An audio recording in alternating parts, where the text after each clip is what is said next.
Hello दोस्तों, नमस्कार। आज मैं आपको मुंशी प्रेमचंद्र द्वारा लिखित एक मर्मस्पर्शी कहानी सुनाने जा रही हूँ, जिसका शीर्षक है सती।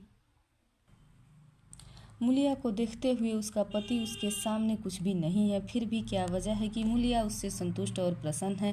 कल्लू चिंतित और सशंकित है। मूलिया को कौड़ी मिली है, उसे दूसरा कौन पूछेगा। कल्लू को रत्न मिला है, उसके सैकड़ों ग्राहक हो सकते हैं। खासकर उसे अपने चचेरे भाई राजा से बहुत खटका रहता है। राजा रूपवान है, रसिक है, बातचीत में कुशल है, स्त्रियों को रिझाना वह खूब जानता है। इस कारण कल्लू मूलिया को बाहर नहीं निकलने देता। उस पर किसी की भी निगाह पड़ जाए तो उसे यह सहन नहीं है। वह रात दिन मेहनत करता है जिससे मूलिया को किसी बात का कोई कष्ट न हो। न जाने किस पूर्व जन्म के संस्कार से उसे ऐसी पत्नी मिल गई है। उस पर वह प्राणों को न्यौछावर कर देना चाहता है।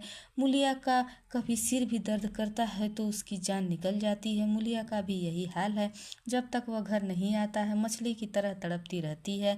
गांव में कितने ही युवक हैं जो मूलिया से छेड़छाड़ करते रहते हैं, लेकिन इस युवती की नज़र में कुरूप कलुआ संसार भर के आदमियों से अच्छा है। एक दिन राजा ने मूलिया से कहा, भाभी, भैया तुम्हारे योग्य नहीं थे। मूलिया बोली, भाग्य में जब वही लिखे थे तो तुम कैसे मिलते। राजा बोला, बस भाभी, विधि ने यही भूल की। मूलिया मुस्कुराकर बोली, यदि विधि से भूल हुई है तो इस भूल को वही सुधारेगा। यह सुनकर राजा निहाल हो गया। तीज के दिन कल्लू मूलिया के लिए एक लट्ठे की साड़ी लाया। वह चाहता था कि कोई अच्छी साड़ी ले आए, लेकिन रुपए न होने के कारण वह ऐसी साड़ियाँ नहीं ला पाया।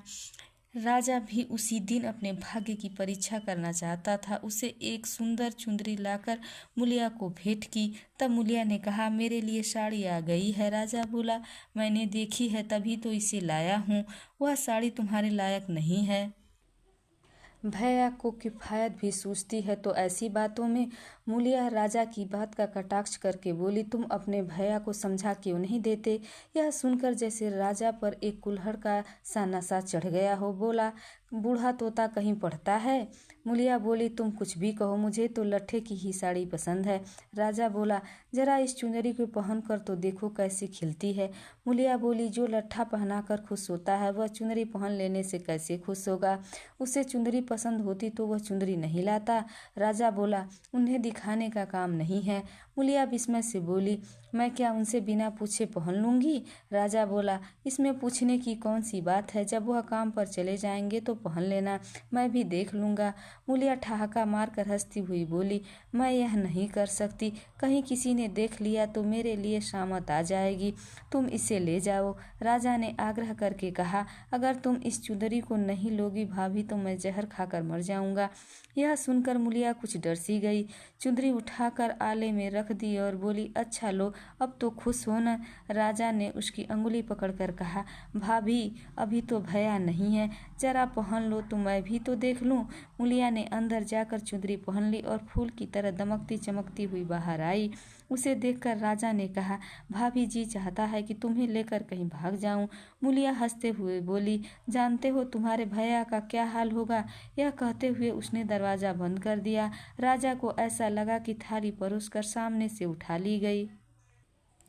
मूलिया का मन बार बार करता था कि चुंदरी कल्लू को दिखा दे, पर नतीजा सोचकर रह जाती थी। उसने चुंदरी को रखी ही क्यों। उससे अपने पर क्रोध आ रहा था, किंतु राजा को कितना दुख होता। क्या हुआ, उसकी चुंदरी क्षण भर पहन लेने से उसका मन तो रह गया, लेकिन उसके प्रशांत मानस सागर में यह कीट आकर उसे मथ रहा था। उसने क्यों चुंदरी रखी। यह कल्लू के साथ विश्वासघात तो नहीं है।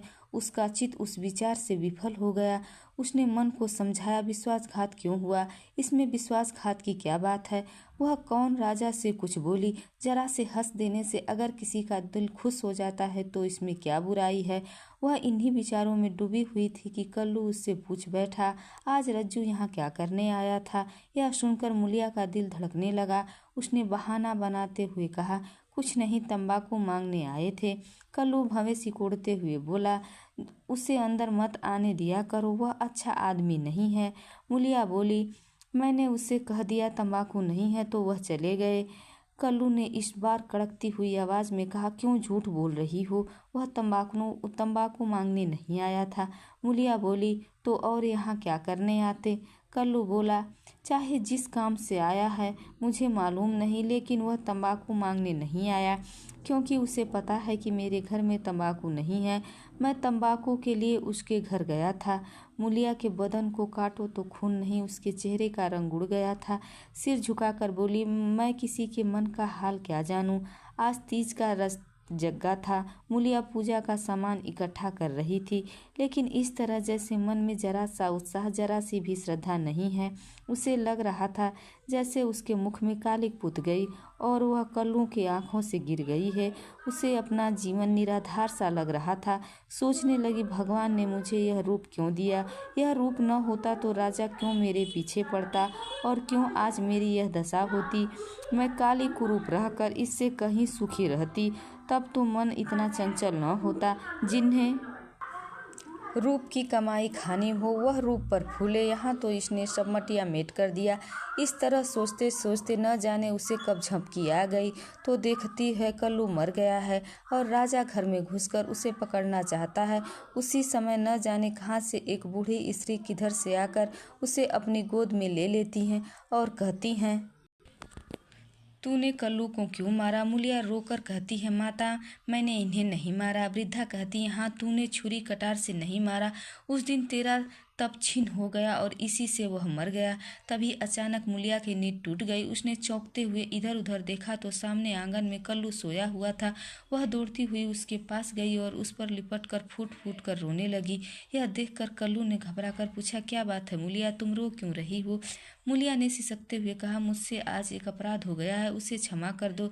कल्लू बोला, कैसा अपराध? मूलिया बोली, राजा तंबाकू मांगने नहीं आया था, मैंने तुमसे झूठ बोला था, मुझे माफ कर दो।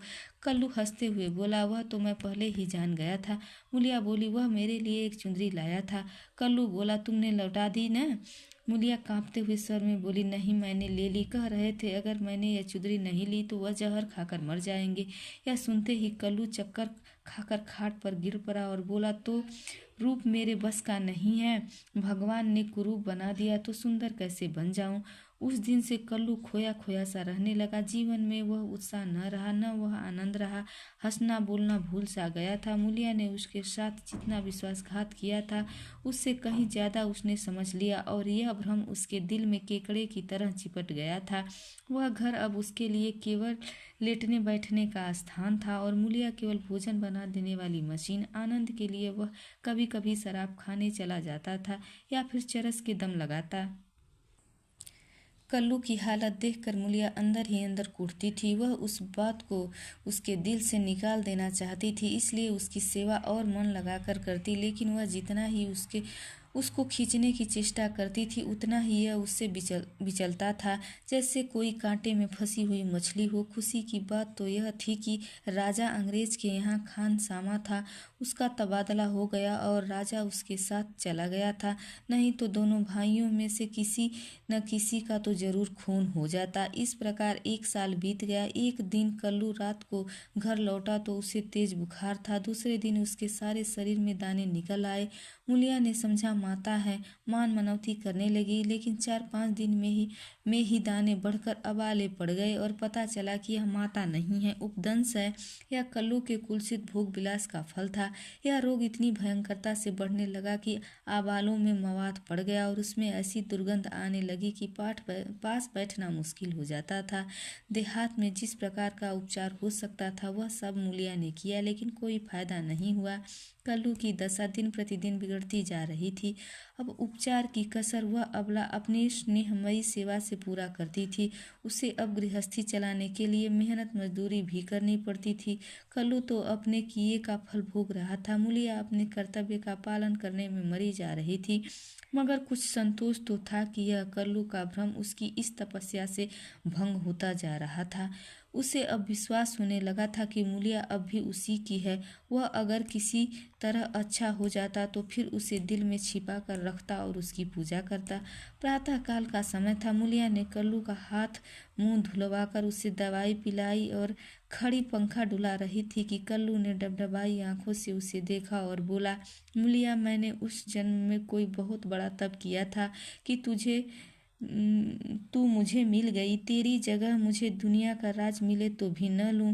मूलिया हाथ से उसका मुंह बंद करते हुए बोली, इस तरह की बातें मत करो, मेरे धन्य भाग की तुम जैसा पति मिला। यह कहते हुए उसने दोनों हाथ पति के गले में डाल दिए और लिपट कर बोली, भगवान ने मुझे मेरे पापों का दंड दिया है। कल्लू ने उत्सुकता से पूछा, सच कहना मूलिया, राजा और तुम्हारे बीच में क्या चक्कर था? मूलिया विस्मित होकर बोली, मेरे और राजा के बीच में कोई चक्कर नहीं था। अगर हुआ हो तो भगवान मेरी ऐसी दुर्गति करे। हाँ, उसने एक चुंदरी जरूर दी थी, वह मैंने रख ली थी, फिर मैंने उसे आग में जला दिया। तब से मैंने उससे बात भी नहीं की। यह सुनकर कल्लू ने एक ठंडी सांस खींचते हुए कहा, मूलिया, मैंने तो कुछ और ही समझा था। न जाने मेरी मति कहाँ मारी गई थी। तुम्हें पाप लगाकर मैं खुद पाप में फंस गया और उसका फल भोग रहा हूँ। यह कहकर उसने रोते हुए अपने दुष्कर्मों का पर्दा खोलना शुरू किया और मूलिया की आंखों की लड़ियां बहा कर सुनने लगी। अगर पति की चिंता न होती तो कब की जहर खाकर मर चुकी होती। कई महीने बाद राजा छुट्टी लेकर घर आया। जब उसने कल्लू की घातक बीमारी के बारे में सुना तो वह खुशी से उछल पड़ा। तीमारदारी के बहाने से वह कल्लू के घर आने जाने लगा, लेकिन कल्लू उसे देखते ही मुंह फेर लेता। फिर भी राजा दिन में 2-4 बार तो वहां पहुंच ही जाता था। ऐसे ही एक दिन राजा कल्लू के घर आया। उस समय मूलिया रसोई में खाना बना रही थी। राजा रसोई के द्वार पर जाकर बोला, भाभी, क्या अब भी मुझ पर दया नहीं करोगी? कितनी बेरहम हो तुम। कई दिनों से तुम्हें खोज रहा हूँ, लेकिन तुम मुझसे भागती फिरती हो। भैया अब ठीक नहीं होने वाले हैं, इनके पीछे तुम अपनी जिंदगी क्यों बर्बाद कर रही हो? मेरे साथ चलो, जिंदगी की कुछ बहार उड़ाओ। यह जवानी बहुत दिनों तक नहीं रहेगी। देखो, मैं तुम्हारे लिए एक करण फूल लाया हूँ, जरा मुझे पहनकर तो दिखाओ, मैं भी तो देखूं तुम इससे पहनकर कैसी लगती हो। यह कहकर उसने करण फूल मूलिया की तरफ बढ़ा दिया। मूलिया ने उसकी तरफ देखा तक नहीं, चूल्हे की ओर ताकती हुई बोली, लाला, मैं तुम्हारे पैर पड़ती हूँ, मेरा पीछा छोड़ दो। यह सारी विपत्ति तुम्हारी लाई हुई है, तुम ही मेरे शत्रु हो, फिर भी तुम्हें शर्म नहीं आती? कहते हो भैया अब किस काम के हैं, मुझे तो अब पहले से भी कहीं ज़्यादा अच्छे लगते हैं। अगर मैं इस संकट में उनके साथ दगा करूं तो मुझसे बढ़कर अधम कौन होगा, जबकि मैं जानती हूँ इस संकट का कारण भी मैं ही हूँ। राजा हंसते हुए बोला, यह तो वही हुआ जैसा किसी के दाल गिर गई तो उसने कहा, मुझे तो सूखी दाल ही अच्छी लगती है। मूलिया ने क्रोध भरे नेत्रों से ताकते हुए कहा, तुम उनके पैरों के धूल के बराबर भी नहीं हो लाला। उजले कपड़े और चिकने मुखड़े से कोई आदमी सुंदर नहीं होता। मेरी आंखों में तो उनके बराबर कोई दिखाई नहीं देता। तभी कल्लू ने पुकारा, मूला, थोड़ा पानी तो दे देना। मूलिया पानी लेकर दौड़ती हुई आई। चलते चलते कर्णफूल को ऐसा ठुकराया कि आंगन में जा गिरा। राजा